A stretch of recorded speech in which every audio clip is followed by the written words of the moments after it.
Si de las personas que están conectadas por el Zoom tienen alguna pregunta, por favor ponerla en el chat para nosotros poder verla.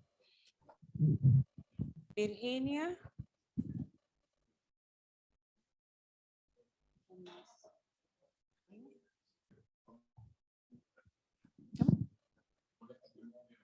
El director general de Patrimonio, por favor, puede subir a la mesa. A ver.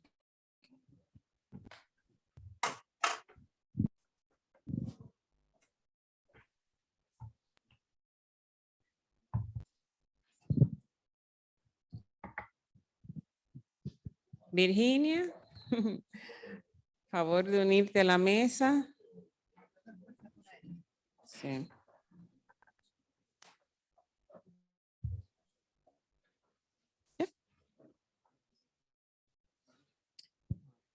Amén.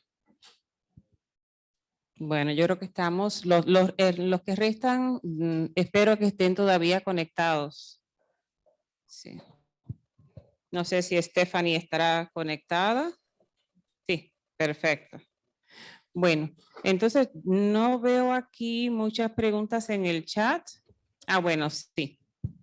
Vamos a ver primero. Hay una pregunta que dice, ¿cuándo se iniciará el proceso de licitación de las obras en Sánchez? Me parece que esa pregunta es para Pamela. Hola. Bueno, la parte que nosotros tenemos hecha es una parte preliminar. Obviamente ahora hay que hacer el proceso nuevamente de licitación, como preguntan ahí. Ya eso pasó a otra institución para hacer un presupuesto general de lo que se necesita y luego de ahí va el proceso de licitación, que me parece que una vez inicie, dura 4 meses, creo que fue que nos comentaron, pero se supone que este año debe comenzar.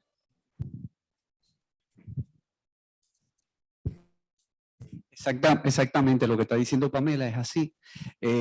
Esas obras, esas restauraciones estaban para ser licitadas ahora en marzo.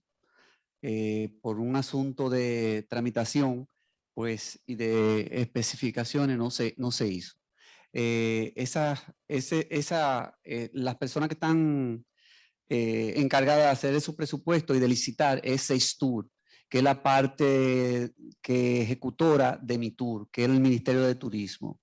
Es muy interesante este proyecto. Yo creo que vale la pena mencionar que una de las cosas que motivó el hecho de que se decidiera restaurar esas casas fue una petición de que en la zona norte, y específicamente en Samaná, que es un polo turístico importante, no había un lugar que tuviera una originalidad como la tiene Sánchez, que va en un proceso de deterioro muy grande y fue una petición de azonadores. En una presentación que se hizo a Patrimonio, al Ministerio de Turismo, Patrimonio, Cultura, Ministerio de Turismo, y bueno, y ahí se armó el proyecto. Son nueve casas. Sí, así, se demolió una, pero bueno, ahí vamos, porque las otras son de menor intensidad. Gracias.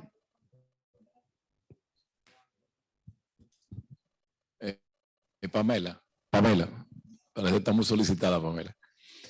Yo llegué tarde por una reunión con la ministra ahora, pero la iglesia de Nuestra Señora de Lourdes, ¿tocaste ese tema?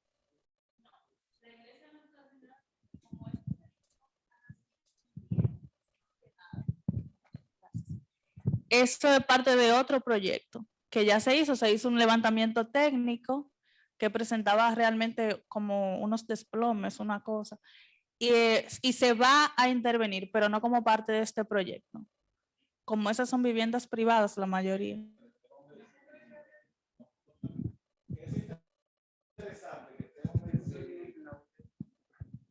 Hice un esfuerzo por hablar como un hombre y me dan el micrófono. Es interesante que Esteban y Virginia me planteaban que parte de lo que le afectó fue sustituir la madera por el concreto, ¿verdad?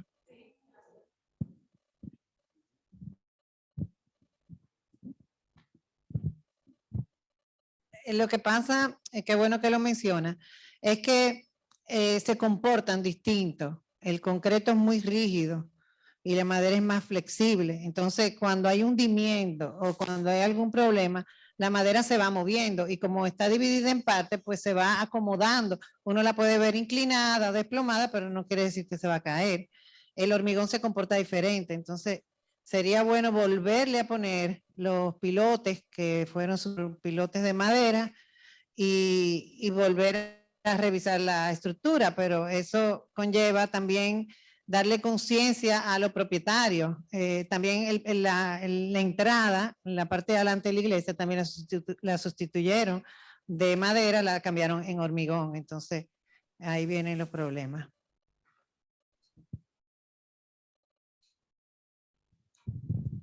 Gracias. Sánchez sigue. Pregunta para Sánchez, Pamela. Mencionaste que el proyecto pasó ahora a otra institución, mencionaste CESTUR. ¿Son ellos los que van a hacer el presupuesto? Y entonces una pregunta adicional de una vez ahí. ¿Tiene CESTUR un departamento de restauración? ¿Tienen ahí personas especializadas en restauración? ¿O van a venir ingenieros sin conocimiento de restauración a hacer esos presupuestos y a intervenir? En el caso de CESTUR, ellos no tienen un personal capacitado en restauración. Sin embargo, estamos trabajando de la mano. Todo el proceso que se ha hecho con CESTUR se ha hecho de la mano de la Dirección de Patrimonio. Precisamente por eso, porque conocemos el valor de las casas, lo delicadas que son y cuál es la importancia. Entonces, un ingeniero cualquiera o un arquitecto cualquiera tal vez no tenga las mismas consideraciones que se deben de tener para intervenir en esos inmuebles. Pero dentro del proceso, no me acuerdo condiciones, creo que se va a eso mismo, que la empresa tiene que ser una empresa que haya trabajado en áreas de restauración con una experiencia práctica comprobable a la hora de intervenir. Eso es, aunque ellos no tienen su personal capacitado, hemos trabajado muy de la mano en ese sentido. Todo el pliego de condiciones se lo pasamos nosotros desde Patrimonio a CESTUR con toda la información necesaria para que cuando ellos lo liciten no quede ese gap que queda a veces entre la conservación y la construcción y no sea una cosa destructiva sino constructiva y de restauración. Gracias. Una pregunta con relación al caso de Sánchez. ¿Tendrá en el pliego de condiciones algún acápite para que haya un levantamiento de historia oral y de historia escrita para que sirva de soporte a la visitación? Porque sabemos ya que no es solamente tomarse la foto en un solo lugar, sino que haya historias a contar. Gracias.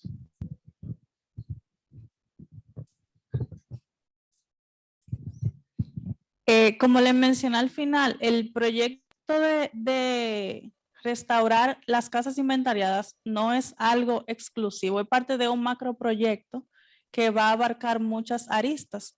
Entonces, dentro de ese proyecto se toca desde la socialización con las personas, desde creación de rutas, resaltando esa parte, y algo que queríamos incluir, que aún no se ha definido bien en el pliego de condiciones, es que las personas de la comunidad sean los mismos o participen en los procesos de restauración.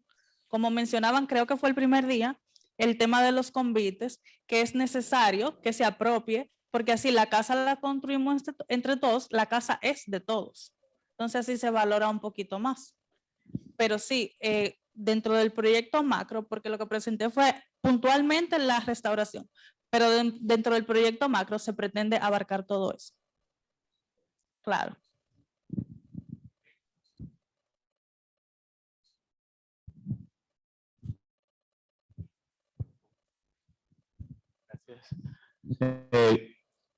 Sí, Nelson Melero, bueno, los que estuvieron ayer me conocen de Cuba.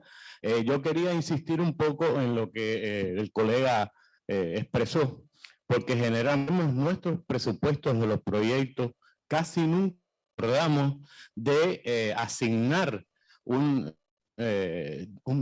plata, un dinero para todo ese proceso previo investigativo histórico, documental, cultural, etcétera. Y realmente no se tiene en cuenta. Usted presentaba en su programa su metodología. El número 1 era realización de un proyecto integral. Yo pondría, número 1, todos los estudios preliminares que van a dar después lugar a tener elementos de análisis para poder determinar los problemas, porque si no hacemos los estudios preliminares, no sabemos exactamente ante qué problema nos estamos presentando. Porque creo que es importante insistir en eso, en la realización de todos estos estudios preliminares, y de ahí partirán todas las decisiones o proyectos que propuestas que tomará el equipo de trabajo en la realización del proyecto posteriormente.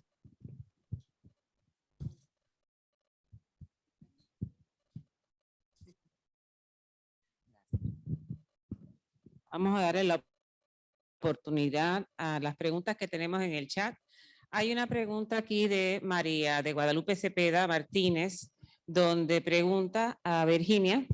Dice, hola, pregunta, no creo que sea ella. Bueno, dice, hola, ¿qué tal? Mi nombre es, ya. María de Guadalupe está levantando la mano a ver si la podemos conectar para que haga la pregunta. Hola, ¿me escuchan? ¿Cómo están? Me da mucho gusto saludar a Virginia, que es una excelente profesional y una excelente amiga. Voy a ver si me pueden ver en el... sí, estoy capacitada para saludarlos. Y bueno, mi pregunta para Virginia, que me parece excelente el trabajo que hace con estudiantes en la universidad, capacitando y sensibilizando para lo que es la intervención, el diagnóstico de la madera, ver qué consideración le tiene a ella explorar las fuentes documentales históricas, donde para toda Latinoamérica, sobre todo toda la parte conquistada por España, tenemos fuentes documentales sobre maderas que nos hacen buena guía para la selección de estas maderas y para el conocimiento de las maderas que participaron en la construcción de todos estos patrimonios del 16 y del 17. A mí se me hace importante integrar estas fuentes documentales porque sensibilizan a los estudiantes y no solamente los sensibilizan, sino que nos confirman las maderas endémicas que hay que cuidar y reforestar con ellas para poder restaurar con ellas. Entonces, hemos tenido en México experiencias con estudiantes muy escépticos, estudiantes de arquitectura muy escépticos en la conservación de la madera, porque efectivamente la atención se va hacia el concreto, se va hacia el cemento y a la piedra, y cuando empezamos a ver desde el punto de partida de las fuentes documentales históricas, su impresión y su apreciación cambia muchísimo. Entonces, bueno, dado pues, Virginia, que tienes en manos a tantos estudiantes que serán los futuros protectores de este patrimonio construido con madera, ¿cómo han manejado en la universidad o en los cursos estas fuentes documentales históricas? Y felicidades por tu presentación. Gracias, María de Guadalupe. Ella es de México, no dijiste dónde era. Es muy importante buscar las fuentes históricas. Cuando hemos salido a hacer análisis de la madera, hemos encontrado que en la arquitectura tenemos algunas maderas, no todas las maderas dominicanas. Hemos encontrado, por ejemplo, en los pilotes, que la madera que se utiliza es la cabirma. La cabirma es una madera muy dura, durísima. También hemos encontrado mara debajo. Entonces son maderas que se utilizaban, no venían de los Estados Unidos. Ya luego en los muros encontramos, en las grandes arquitecturas, en las grandes casas, hemos encontrado pinos, como dijimos, de dos tipos de pinos diferentes, y es importante saberlo, porque si vamos a restaurar tenemos que saber cuál es el pino que vamos a utilizar. Y en las casas más pequeñas, que ya son hechas por constructores, ya no son casas que vienen de catálogo, sino son hechas de manera local, hemos encontrado que las estructuras son de roble y de caoba, pero solamente las estructuras, los cerramientos siguen siendo pino o tabla de palma. Entonces es muy interesante porque cuando uno lee, cuando uno va a las fuentes históricas, pues uno ve la gran cantidad de madera que se exportaba y el uso que tenían esas maderas. Algo que se perdió aquí fue los techos con tabla, con las tablas, lo que le llamamos el tejamanil. Los techos de tabla eran de tablitas de caoba. Y hay una gran información a través de la historia de la cantidad de tablitas que nosotros vendíamos para el resto de las islas del Caribe. Entonces, esas tablitas que ahí van a aguantar mucha agua, si eran de caoba. Entonces, todo eso es importante ir teniéndolo, comparando la información histórica con lo que uno va encontrando para poder trabajar. Con los estudiantes, pues tratamos de darle el amor por la arquitectura de madera. Y no solamente nos quedamos en la parte de restauración, sino también le mostramos lo que se puede hacer con la madera en la arquitectura contemporánea. Porque muchas veces vamos a restaurar una vivienda o alguna edificación, pero tenemos que hacer obra nueva, y también hay que dejar el paso de la huella de nosotros. Nosotros estamos en el siglo XXI. Entonces, la obra que se va a hacer tiene que ir respetando la obra de restauración y es importante tener ese diálogo, que es muy difícil. Gracias, Virginia. Gracias, María de Guadalupe. Tenemos otra pregunta en el chat de Estibel Ramírez Adames. Dice, hola, ¿qué tal? Mi nombre es Estibel Ramírez de la Universidad Autónoma de Santo Domingo. Actualmente estoy presentando mi tesis, Arquitectura en Madera para el Desarrollo de Ciudades y Comunidades Sostenibles. Mi pregunta es, en su experiencia, ¿cuáles serían los principales mitos y paradigmas que debemos derribar para relanzar la construcción en madera? No sé. Pablo creo que puede abundar. Bueno, lo primero es saber la tecnología. Yo creo que si no sabemos la tecnología y cómo el material se comporta y qué podemos hacer con él, no vale la pena planes de nada. Yo creo que eso es bien importante. Lo segundo, que se ha hablado de las maderas. Por ejemplo, en Puerto Rico la madera era toda importada. La madera del país es bien escasa y era en las haciendas cafetaleras en la montaña, igual que los muebles. Por lo tanto, nosotros no tenemos, yo encontré una sola medio pared de tabla de palma hace como 40 años, yo no sé cuánto fue eso. O sea que cambia, ¿no? Por situación, pero yo creo que en general, si se va a plantear que la madera vuelva a ser un material primario de construcción, cuya tecnología ha mejorado bastante, ¿verdad? Ya el aserrado, hay plantaciones sostenibles, todo este tema, o sea, no afectamos los bosques, etcétera. Eso es lo primero. Luego viene la creatividad, ¿qué hacemos con ella? Y ahí un poco que tenemos lo de las restauraciones, pero también podemos incluir la madera dentro de lo contemporáneo. Hay muchas formas de colar la madera. Yo creo que muchas veces en la academia somos blanco y negro. Yo creo que hay maneras de ir conformando. De hecho, la arquitectura de los años 50 y 60 usaba muchas paredes en madera, tabiques, etcétera, los barandales, ¿no? Y por ahí se iba la cosa. La arquitectura brasileña es exquisita en ese sentido en esa época. Así que yo diría que lo primero es la tecnología, luego la creatividad de cómo lo vamos a hacer. Y algo que se me olvidó decir en mi ponencia, en esos dos afiches de Puerto Rico solo queda uno en pie, de todas ellas, sola una. Así que yo creo que se empieza por ahí. Yo empezaría por ahí. Y luego la mano de obra diestra. Eso es lo otro, los talleres. ¿Dónde están los talleres? Gracias, Pablo. ¿Alguna pregunta en el piso?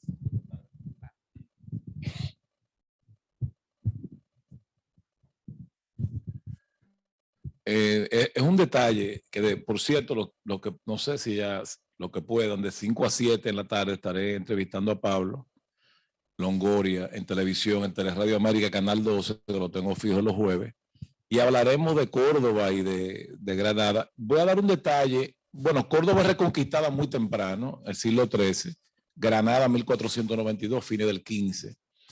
Pero cuando llega Colón aquí, ya para 1516 o 17, mucha de la madera, los reyes católicos, los reyes siguen construyendo. Bueno, la mezquita de Córdoba es catedral. Y muchos de los salones importantes con madera americana la llevaban de aquí para allá porque nuestra madera era muy buena, muy generosa, que es un dato bastante interesante. Lo llevaban de aquí a España y trabajaron mucho en Córdoba, sobre todo en Córdoba, con madera americana. Sí, bueno, de Brasil se llevó también madera para allá, pero que lo dominaban los portugueses por una metida de pata de los reyes católicos. Está bien, gracias.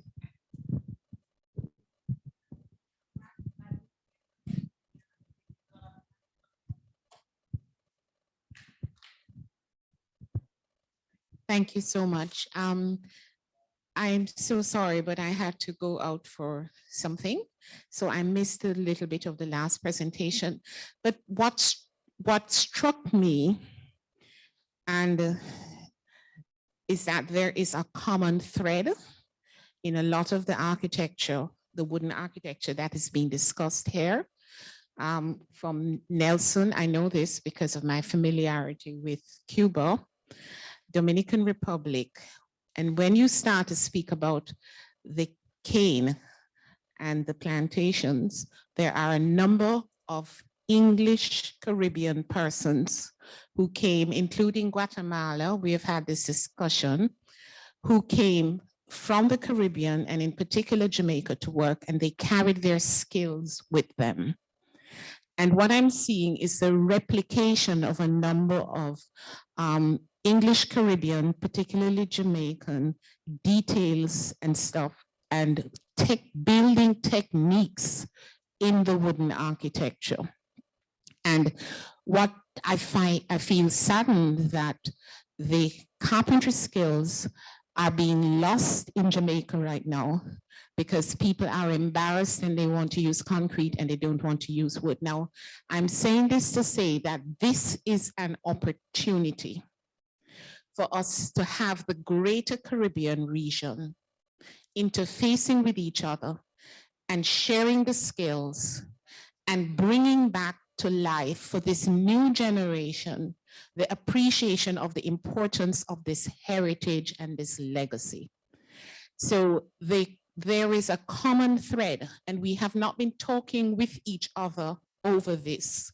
And I would like to invite us to begin this dialogue and to take it in a direction where we see that there is a commonality amongst us which supersedes language barriers, okay? So I looked at the buildings in Puerto Rico. I know some of the history in Puerto Rico, and I see the village at Sanchez, and I'm looking at it, and those early 1950s images, they are Jamaican people who came over here and built that, okay? And I know some of them as family. So let us begin to come together in one accord with this conversation and recognize it's a common Caribbean heritage. Thank you.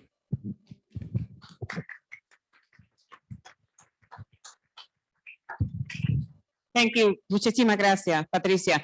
Estamos cortos de tiempo, así que vamos a aceptar. Hay 2 preguntas del piso para entonces hacer el receso de almuerzo. Si quieres algo muy breve, por favor. Igual las preguntas, por favor, breves. Lo que dice Patricia es sumamente importante y quería comentar que en los estudios históricos que he hecho, estoy trabajando de la historia de la madera. es muy interesante porque al principio la mayoría de las viviendas que llegaron al todo el Caribe venían de Inglaterra, venían de, incluyendo las que llegaban, bueno, obviamente Jamaica en ese momento, y luego esos empresarios ingleses venían de Europa, porque no solamente era de Inglaterra, pero luego esos empresarios europeos empezaron a establecerse algunos en Estados Unidos y muchas de las primeras compañías de vivienda por catálogo que se hacían en Estados Unidos eran propiedad o compartido con partners de ingleses y franceses que llevaban el mismo estilo, pero era por la distancia, por lo fácil de llegar.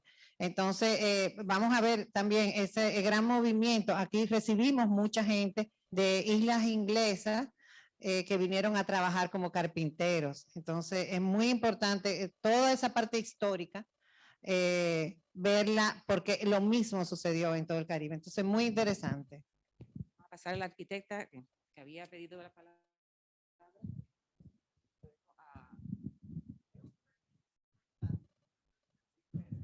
También sería bueno que desde el gobierno, desde la parte que,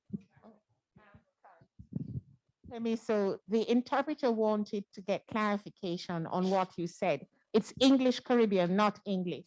In other words, it's not from UK English, it's English Caribbean. The interpreter wanted clarification. Yes, because they're the United Fruit Companies and all these various people. So it's English Caribbean interpreter. Thank you. okay. You're welcome. Decía que una de las cosas que conversábamos es el mensaje que dan los países, las naciones. Voy a poner ejemplo la mía, de que el desarrollo de los países y el desarrollo de las comunidades viene dada con el hormigón, con el concreto. O sea, sería bueno también que estos mensajes llegaran a las instituciones que manejan las obras, porque esa es la idea. Vamos a cambiar toda esta madera, que esto es lo viejo, esto es lo que nos sirve, esto es lo que se daña, y vamos a comenzar a hacer todo en concreto. Entonces, ese es un mensaje también importante, porque como dijo la joven de la Dirección Nacional de Patrimonio Monumental, la comunidad donde están las casas de madera son las primeras que deben reconocer esa vivienda como parte de su herencia cultural. Si tú no reconoces que eso es parte de tu herencia cultural, entonces tú no quieres eso.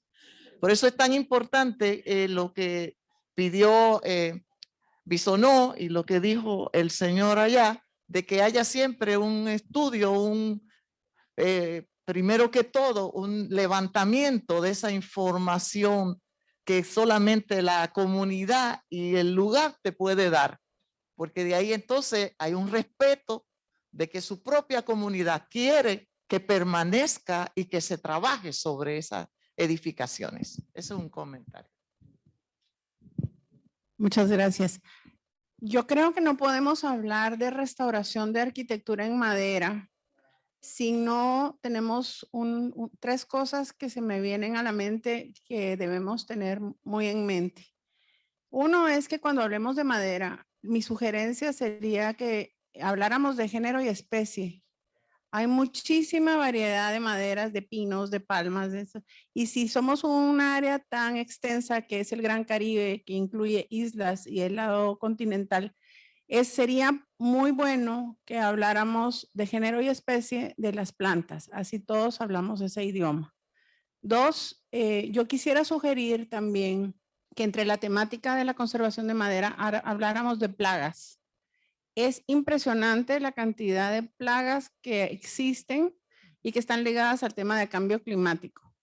Y mucho de las plagas se salen de su ambiente natural de simbiosis con la naturaleza, porque sus medios, sus lugares de ambiente natural están siendo destruidos. Entonces muchas de esas plagas se salen de su entorno natural y se van bajo la tierra a buscar arquitectura de madera para comérsela porque tienen ese problema. Entonces el tema de cambio climático y de plagas en sí es muy importante tomarlo en cuenta. Y tres, creo que es importantísimo si vamos a hablar de conservación tanto de madera como de techumbres, Por ejemplo, hemos visto esos hotelazos preciosos donde uno llega y hay un rancho inmenso que se quedó con toda la palma. Yo creo que es importantísimo que tengamos en cuenta planes de reforestación de la madera que se utilice para la conservación, pero igual para los techos. En mi país, la plantaciones de palma para hacer aceites de comestibles ha arrasado con el entorno natural de muchas áreas en el Petén y en áreas tropicales. Entonces ya no hay palma y la poca que hay es carísima para restaurar un rancho. Y no me quiero extender, pero un rancho que tiene una vida de 8 años, cuesta carísimo. Y entonces hasta uno en su casa de playa quiere tener un rancho, pero ya es inaccesible. Entonces termina haciéndolo de otro material más moderno. Entonces quisiera que tomáramos en cuenta esos 3 puntos para cuando hablemos de conservación de arquitectura en madera y techos de palma. Muchas gracias.